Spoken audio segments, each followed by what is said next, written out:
Este vídeo traz uma representação do inferno sobre um ponto de vista interpretativo e criativo. Não busca contrariar escrituras sagradas nem ofender tradições religiosas. O objetivo é apenas apresentar uma leitura alternativa voltada à reflexão.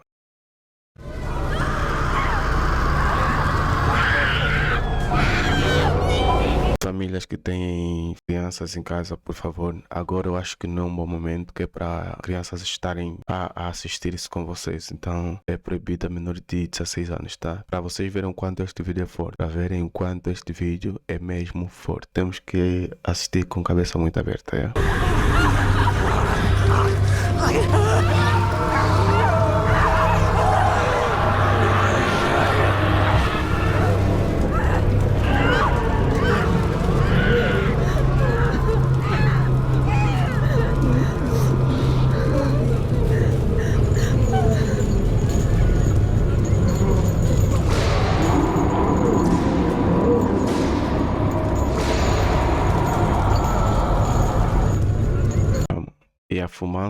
E a fumaça do seu... Desculpa. Minha voz nem tá a sair para esse vídeo. E a fumaça do seu tormento sobe para todo sempre e não tem repouso nem de dia nem de noite. Os que adoram a besta e a sua imagem e aquele que receber o sinal do seu nome. Apocalipse 14:11. Minha voz foi, má. Que vídeo é esse?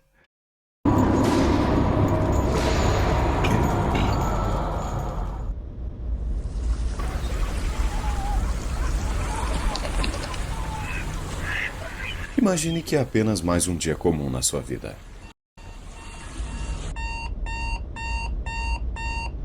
Você acorda quando o despertador toca, toma seu café da manhã, escova os dentes e, como sempre, segue para o seu trabalho.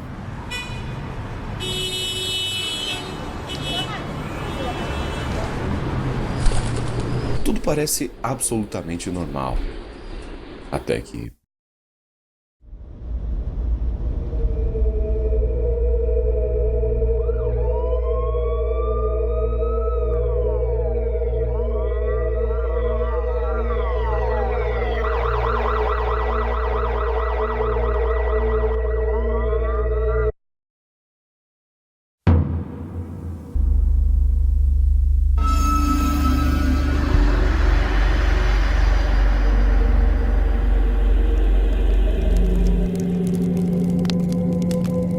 Ao invés do silêncio absoluto da morte, você desperta em outra dimensão. Um lugar estranho, diferente de tudo o que você já viu.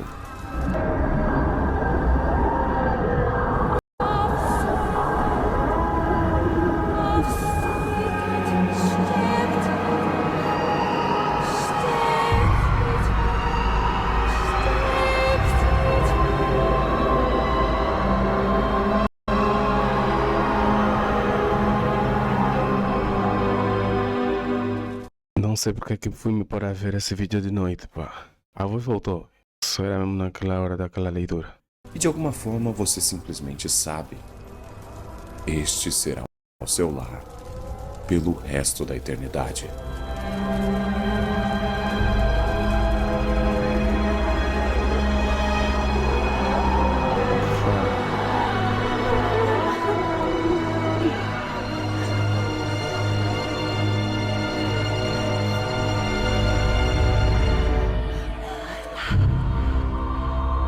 O inferno bíblico é simplesmente um dos conceitos mais assustadores apresentados na história humana.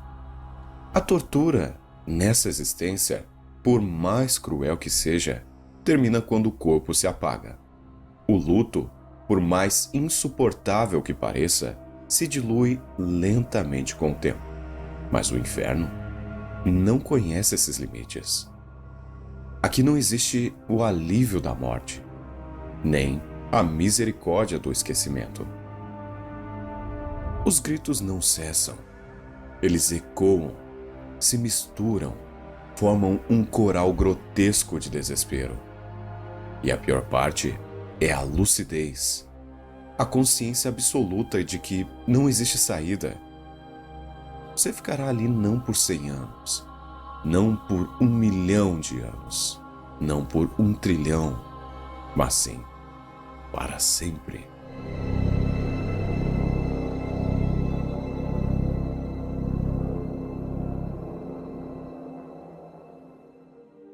Bom, pelo menos essa é a visão tradicional que temos deste local. Mas seria realmente isso que as escrituras revelam? Seria Por favor, diz que não, diz que não. o Criador do universo capaz de deixar sua própria criação sofrendo por toda a eternidade sem possibilidade de descanso? Ou será que essa imagem do inferno foi amplificada ao longo da história como uma ferramenta de controle social? E se eu te falasse que a palavra inferno nem existe nas escrituras originais, você acreditaria? Não sei. E se alguém não foi achado inscrito no livro da vida, esse foi lançado para dentro do lago de fogo. A Bíblia diz: a fumaça do seu tormento sobe pelos séculos dos séculos e não tem descanso algum, nem de dia, nem de noite, para sempre. Depois de um longo estudo sobre o assunto, eu percebi que o conceito de inferno é muito mais complexo do que você imagina. E talvez o inferno como conhecemos nem exista. No vídeo de hoje, vamos estudar esse conceito a fundo e tentar entender um tema que sim, foi muito deturpado com o tempo. Por isso, no vídeo de hoje, vamos tentar entender o que é o inferno bíblico. Sigam o canal GG, tá bom? Sigam esse canal. Se você é uma pessoa curiosa, se você é uma pessoa que quer aprender cada dia mais e quer entender um pouco mais sobre a visão de outras pessoas, eu já vi um vídeo antes e vejo esse, ele é muito bom. Sigam também aqui, deixam também o vosso like aqui. E então curtam esse também, se inscrevam. Yeah.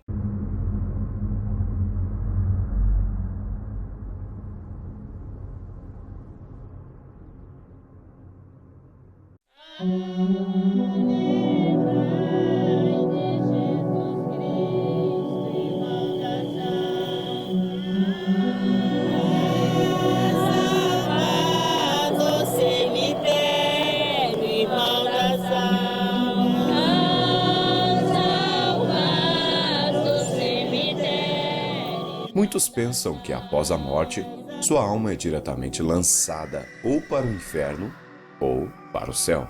Mas não é bem isso que as escrituras nos ensinam. O mais importante a se dizer aqui é que a palavra inferno nem sequer existe nas escrituras originais.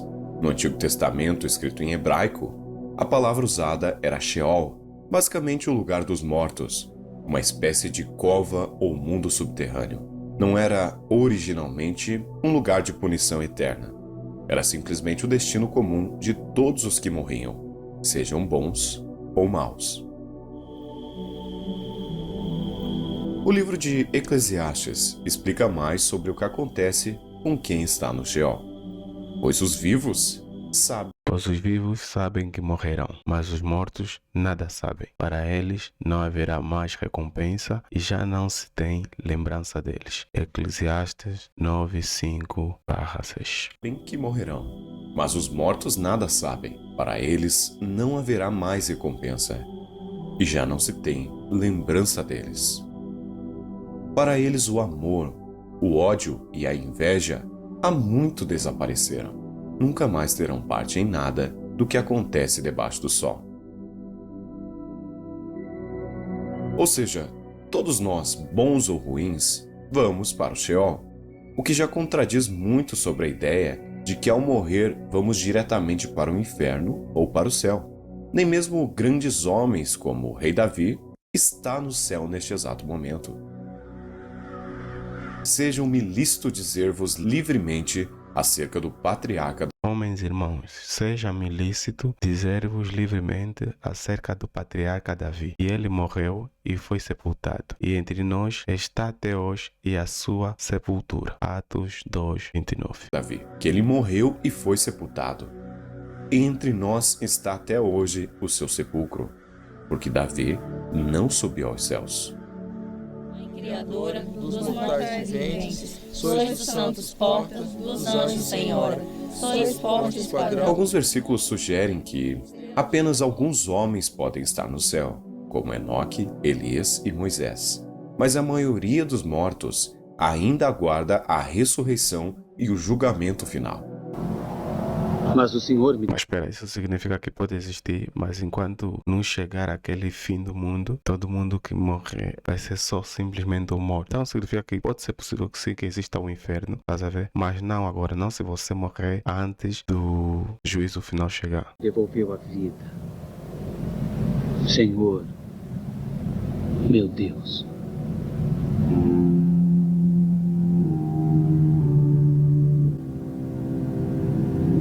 Lázaro! Levante-se! Muitos podem até lembrar do ladrão da cruz. À primeira vista, parece que o ladrão iria imediatamente para o céu, mas há detalhes cruciais que a maioria ignora. Primeiro, a palavra que, presente em quase todas as traduções modernas, não existe no grego original. Ela foi inserida para deixar a frase mais fluida, mas cria a impressão de cumprimento imediato, algo que não está no texto original. Hoje, você estará comigo no paraíso.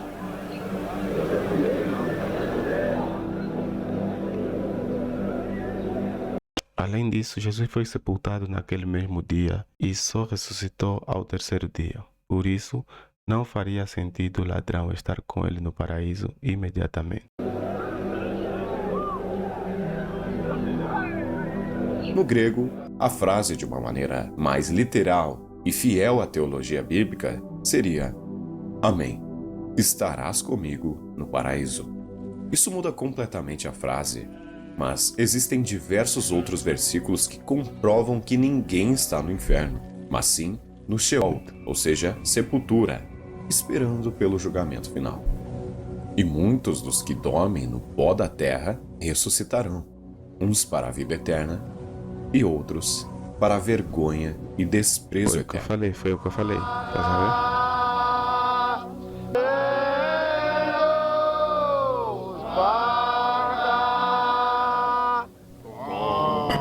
No entanto, essa é apenas uma das interpretações e entra em conflito direto com a doutrina do purgatório e com a prática da oração aos santos.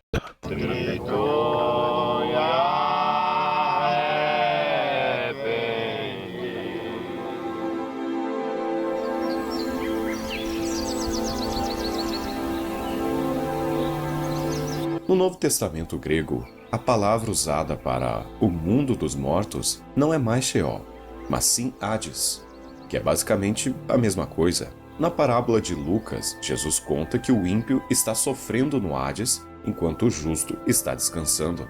Porém, é apenas uma parábola, não um mapa literal do Hades, pois ele seria a mesma coisa que Sheol, ou seja, sepultura. Apocalipse 20 descreve: a morte e o Hades foram lançados no lago de fogo.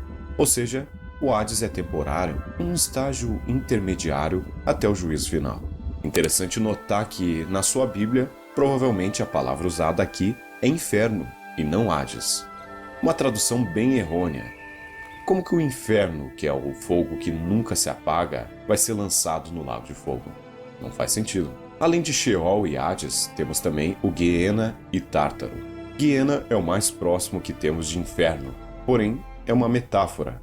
Guiena simplesmente é a transliteração de Inon, ou seja, era o vale de Inon, fora de Jerusalém, um local real conhecido como lugar de sacrifícios pagãos no passado e mais tarde usado como depósito de lixo e cremação de cadáveres. Jesus usou a imagem do Guiena, um fogo constante e podridão, como metáfora da condenação final. Esse é o termo mais próximo do conceito de inferno, como entendemos hoje. Geena também é o local onde por séculos se queimava o lixo de Jerusalém.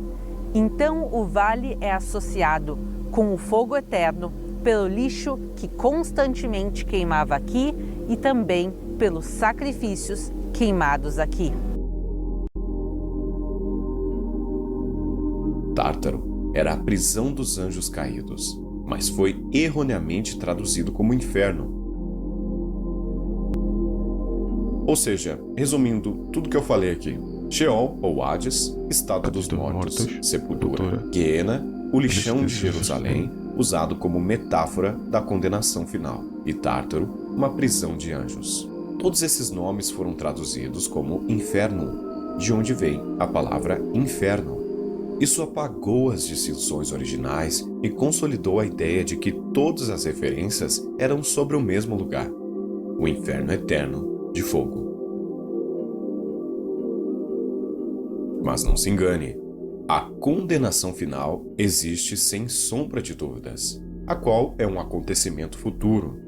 Por exemplo, no versículo: e os filhos do reino serão lançados nas trevas exteriores. Ali haverá pranto e ranger de dentes.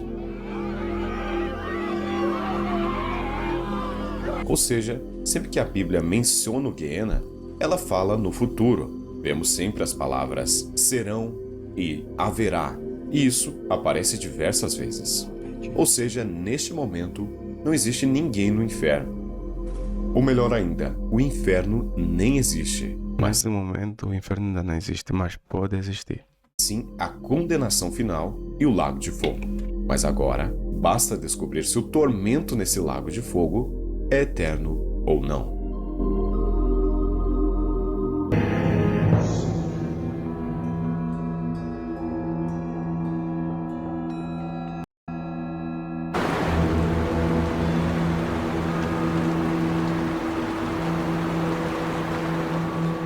Sabendo assim que depois da morte, todos vamos para o Sheol, o que acontece em seguida? A Bíblia indica que haverá uma ressurreição universal, onde todos os mortos serão chamados à vida novamente. Mas agora, para serem julgados por Deus. Os justos, então, irão para a vida eterna, mas os ímpios para a morte eterna. Essa morte seria, então, o tormento eterno, o inferno como conhecemos? Falando em um ponto de vista lógico, seria completamente estranho estarmos em um local como o paraíso, vivendo a vida perfeita, sabendo que, em algum lugar do universo, pessoas queimam dia e noite. Inclusive, pessoas que você conhecia e gostava, mas que não eram convertidas. Isso seria realmente uma pena justa? Imagina que eu tenho pessoas que eu gosto muito. Esse vídeo foi bem pensado, por acaso.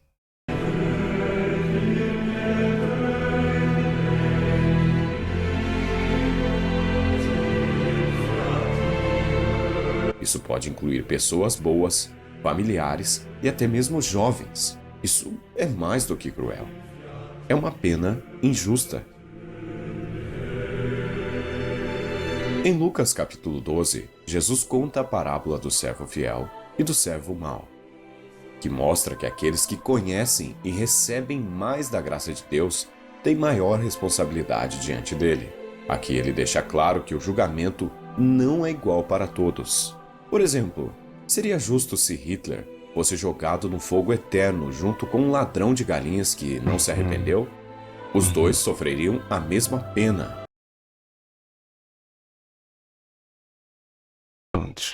O lago de fogo para toda a eternidade, mesmo tendo cometido pecados completamente desproporcionais. Então, não seria justo. Ou muito pior, imagine um homem que passou a vida toda sem fazer mal a ninguém, mas por não crer seria condenado eternamente às chamas, junto com tiranos e assassinos. Faz muito sentido.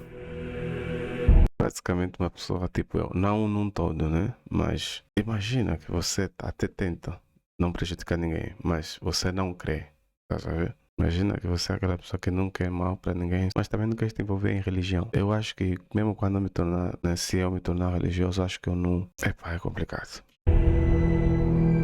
O versículo...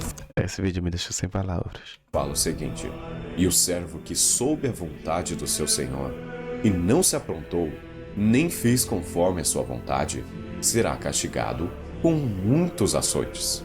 Mas o que não a soube e fez coisas dignas de açoites, com poucos açoites será castigado. Poucos açoites não remete a algo eterno, mas sim uma pena justa. Isso deixa mais do que claro que o castigo de todos será justo, mas não igual. Isso já tira muito aquela imagem do inferno que queima eternamente. Em Apocalipse, temos o vislumbre de como será o julgamento terrível de Deus, e que também reforça a ideia de que nem todas as penas serão iguais. E também os mortos, os grandes e os pequenos, postos em pé diante do trono. Então se abriram livros. Ainda outro livro, o livro da vida, foi aberto. E os mortos foram julgados, segundo as suas obras, conforme o que se achava escrito nos livros. Eu vi os mortos, pequenos e grandes, que estavam diante de Deus, e abriram-se os livros, e abriram-se outros livros, que é o da vida. E os mortos foram julgados pelas coisas que estavam escritas nos livros, segundo as suas obras. E deu o mar os mortos que nele havia, e foram julgados cada um segundo as suas obras. E os mortos foram julgados, segundo as suas obras, conforme o que se achava escrito nos livros. Deu o mar os mortos que nele estavam.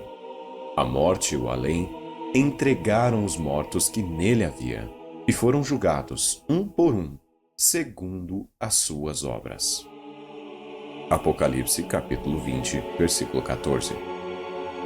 Ou seja, a condenação será conforme suas obras, e você pagará pelo que cometeu. Os salvos não pagarão, pois o Messias já pagou por estes. Porém, os ímpios sofrerão a ira do Criador e depois serão aniquilados. E o versículo segue: E a morte e o inferno foram lançados no lago de fogo. Esta é a segunda morte. Ou seja, haverá um justo julgamento segundo suas obras. E depois os condenados serão aniquilados para sempre.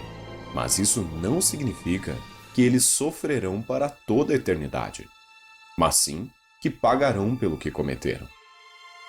Mas os covardes, os incrédulos, os depravados, os assassinos, os que cometeram imoralidade sexual, os que praticam feitiçaria, os idólatras e todos os mentirosos, o lugar deles será no lago de fogo que arde com enxofre. Esta é a segunda morte. O significado da palavra morte é a interrupção definitiva da vida de um organismo ou o fim da vida humana. É um estado de simplesmente deixar de existir, e não um sofrimento eterno. Se o inferno é um lugar de fogo eterno, como ele foi lançado então ao lago de fogo? Não faz sentido. Isso porque em grego original a palavra aqui é Hades, não inferno. Hades é o mesmo que Sheol, ou seja, sepultura. A morte será jogada no fogo para a segunda morte. O Hades é a primeira, o lago de fogo, a segunda. Pois o dom da vida eterna é somente dos salvos. Os ímpios serão mortos, pois se sofrerem por toda a eternidade, também terão vida eterna. Mas então como explicar Mateus capítulo 25, versículo 46? E irão estes para o tormento eterno, mas os justos para a vida eterna. Na visão popular, isso significa sofrimento consciente, sem fim, inferno de fogo e dor eterna. Mas o grego original traz uma nuance diferente. Kolases é a palavra traduzida muitas vezes como tormento eterno. Ela tem um significado literal de punição, correção ou castigo. Não implica necessariamente sofrimento eterno consciente, apenas que é uma punição severa ou decisiva. Bozanos, outra palavra grega que se aproximaria mais da ideia de tormento físico, como os instrumentos de tortura. Não sei se você entendeu, mas Jesus não usou bozanos aqui. Ele usou colazim, enfatizando punição, não necessariamente tormento eterno. Quando falamos em punição, não precisamos imaginá-la como dor infinita. Pena de morte é uma punição, embora seja rápida e final. Prisão, multas, exílio, todas são formas de punição. O mesmo aqui se aplica à condenação final. A punição pode ser a separação definitiva de Deus, a segunda morte, ou a aniquilação sem que seja necessária a imagem de fogo que consome eternamente. Ou seja, um grupo recebe a vida plena e eterna, outro recebe punição ou castigo decisivo, proporcional à sua rejeição da salvação. Romanos, capítulo 6, versículo 23 diz: porque o salário do pecado é a morte, mas o dom gratuito de Deus é a vida eterna em Cristo Jesus nosso Senhor. A palavra salário aqui indica consequência inevitável. Se alguém peca, a consequência é a morte, não necessariamente tormento eterno. Por exemplo, quando Adão desobedeceu a Deus. Porque no dia em que dela comer, certamente morrerás. Deus não disse que Adão sofreria eternamente em tormento. Ele simplesmente morreu, espiritualmente primeiro, pela separação de Deus, e depois fisicamente. A morte aqui é a punição pelo pecado, o salário que o pecado paga, sem a necessidade de sofrimento consciente.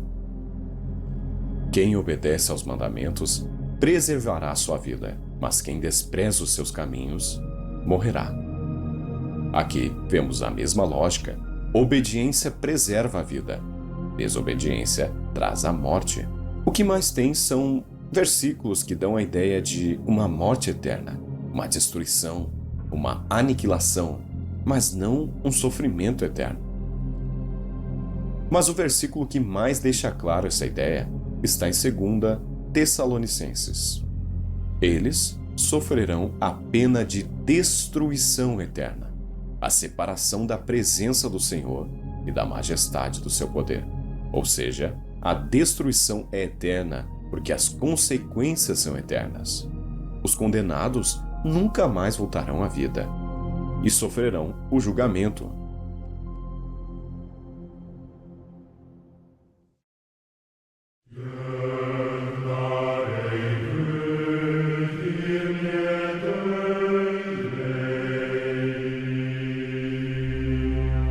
Se a sua mão o fizer tropeçar, corte-a. É melhor entrar na vida mutilado do que, tendo as duas mãos, ir para o inferno, onde o fogo nunca se apaga, onde o seu verme não morre e o fogo não se apaga.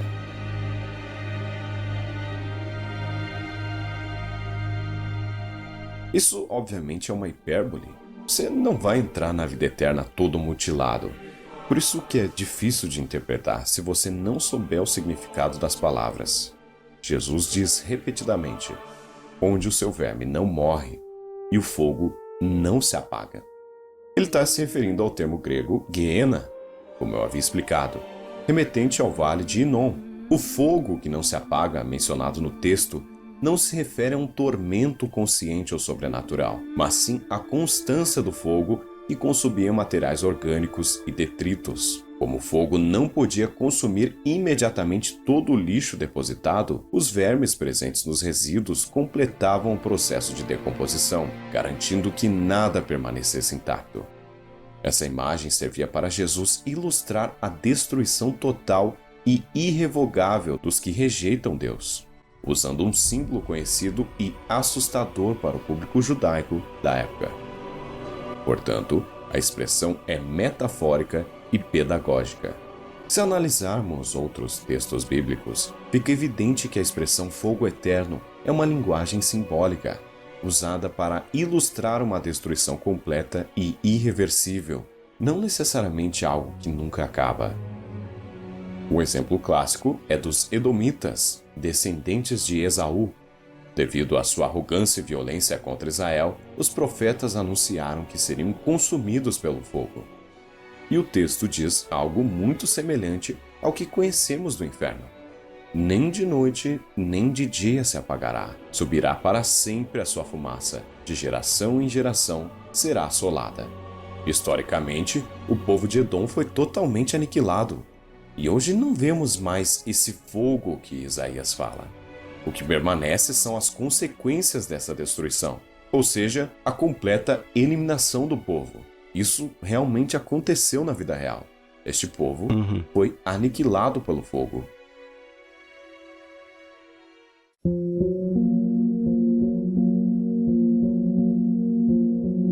Existem também diversos outros versículos que comprovam isso. Assim como Sodoma e Gomorra e as cidades em redor, que se entregaram à fornicação e à imoralidade sexual, foram postas como exemplo, sofrendo a pena do fogo eterno. Historicamente, Sodoma e Gomorra foram destruídas há muito tempo, mas não está até os dias de hoje queimando, o que prova que o fogo eterno é apenas consequência, representando destruição irreversível e punição definitiva, e não sofrimento consciente. Em Apocalipse 14, a Bíblia descreve de forma clara o julgamento sobre aqueles que adoraram a besta e sua imagem. E seguiu-os o terceiro anjo, dizendo com grande voz: se alguém adorar a besta e a sua imagem, e receber o sinal na sua testa ou na sua mão, também este beberá do vinho da ira de Deus, não misturado, no cálice da sua ira, e será atormentado com fogo e enxofre diante dos santos anjos e diante do Cordeiro. Isso aí eu sei do que está falando. Tipo, se formos em teoria da conspiração, alguns que pesquisam sobre isso e que normalmente fazem a teoria da conspiração falam muito dos chips que vão ser instalados no corpo humano. E agora já tem, né, que você pode ter o chip na mão e fazer pagamentos de cartões e essa coisa toda, mas só que será praticamente a nossa memória, o nosso cérebro. E esse chip, ele só será inserido em 2 sítios, né, que é na mão ou na testa. Esses são os 2 sítios. E eu que falo aqui, se alguém adorar a besta e a sua imagem e receber o sinal na sua testa ou na sua mão, 2 lugares onde esses chips serão instalados. Estão assim instalados. Esse texto confirma que haverá um tormento e que ele será intenso e terrível, correspondendo à mesma ira de Deus que Jesus enfrentou. Recordemos a frase de Cristo: Senhor, se possível, afasta de mim este cálice. O cálice simboliza o sofrimento, bem como o peso da ira de Deus que ele tomou a favor dos salvos. No entanto, Jesus não tomou esse cálice pelos ímpios. Eles arcam com o julgamento por suas próprias escolhas. O tormento, portanto, é terrível, porém justo, sendo o resultado direto do juízo divino sobre aqueles que rejeitaram Deus. O versículo segue: e a fumaça do seu tormento sobe para todo sempre, e não tem repouso nem de dia nem de noite. Os que adoram a besta e a sua imagem, e aqueles que receberam o sinal do seu nome. A fumaça simboliza as consequências permanentes do juízo, o que resta do fogo após a destruição. De forma semelhante aos edomitas mencionados anteriormente, a ausência de descanso nem de dia nem de noite indica que o julgamento é completo e irrevogável. O texto enfatiza que o juízo será pesado, doloroso e severo. Haverá ranger de dentes e constatação da justiça de Deus. É um aviso sério. A gravidade do pecado e da rejeição a Deus é absoluta e ninguém deve desejar estar no lugar desses condenados. Como dizia o texto de Mateus, alguns com muitos açoites e outros com poucos, segundo suas obras. Mas não que isso será um tormento eterno.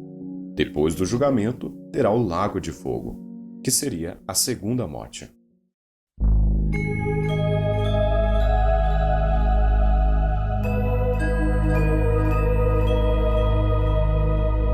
Mas não é só isso. O Antigo Testamento menciona vários versículos que comprovam que os ímpios não existirão mais. Os ímpios serão destruídos e não passarão o resto da eternidade no inferno.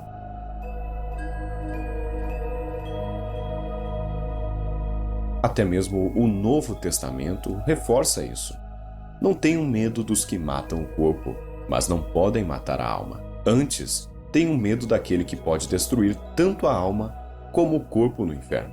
Ele está falando que Deus pode destruir tanto o corpo quanto a alma. Essa, obviamente, é uma das interpretações que existem para o conceito do inferno. Não quer dizer que é 100% isso. Existem vários teólogos que interpretam desta forma. E obviamente, se você discordar, deixa aqui nos comentários que eu vou ler. Obviamente, sendo respeitoso, também não quis desrespeitar crenças cristãs que acreditam no purgatório, no inferno eterno, Mas enfim, comenta aqui embaixo o que você achou. Aqui foi o JJ. E até o próximo vídeo. Vídeo muito bom, muito bom. Sigam o JJ, comprem o livro dele aqui. E sinceramente considerei esse vídeo muito bom. Claramente não é para verem com as crianças, mas façam isso, se inscrevam aqui no canal, comentem também o que é que vocês acharam do vídeo, o que é que vocês acharam dos comentários que eu fiz. Claramente que também não é para ofender ninguém, nem uma religião nem nada.